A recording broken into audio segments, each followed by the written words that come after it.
সম্পর্কে। রঞ্জু ভাই, পটল কবে লাগালেন এগুলো? নভেম্বরের শুরুতেই। তা তো অনেক দিন হয়ে গেল, প্রায় 6 মাস। হ্যাঁ, এটা দীর্ঘ সময় লাগে। দীর্ঘ সময় লাগে না, তো শাখা কলম লাগাতে হয়। হ্যাঁ। তো যখন কলমটা লাগিয়েছিলেন তখন কি খেতে অন্য কোনো ফসল ছিল? হ্যাঁ, পেঁয়াজ ছিল। তো এই যে দেখলাম এই যে বাউনি দিচ্ছেন, বেড করে দিচ্ছেন, এইটা কখন করে দিলেন? এটা এই চৈত্র মাসের শুরুতেই দেওয়া হচ্ছে।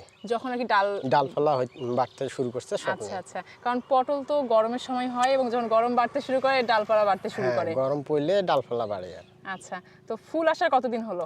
ফুলও আসার প্রায় মাস দেড়েক হইতেছে। আচ্ছা, তার মানে এগুলো হচ্ছে প্রথম ফসল আপনার, তাই তো না? জি। পটল এই যে যখন ধরা শুরু হয় তা কতদিন পর্যন্ত দেয়? প্রায় 7-8 মাস। আলহামদুলিল্লাহ। তো আপনার বেশ ভালো আসছে, প্রতিটা পাতার গোড়ায় একটা একটা করে পটল। কবে হারভেস্ট করবেন প্রথম? আগামীকাল। আগামীকালকে তুলবেন, তাই না? জি। তো দেখতেছি বেশ ম্যাচিউর হয়ে গেছে পটলগুলো। আপনি কি বাজারে নিয়ে যেয়ে বিক্রি করবেন না এখানে হ্যাঁ, আসবে? বাজারে নিয়ে যাই। তো আপনার তো ক্ষেতের পটল মাশাআল্লাহ খুব ভালো হয়েছে, যত্ন কিভাবে করছেন? পোকা লাগে?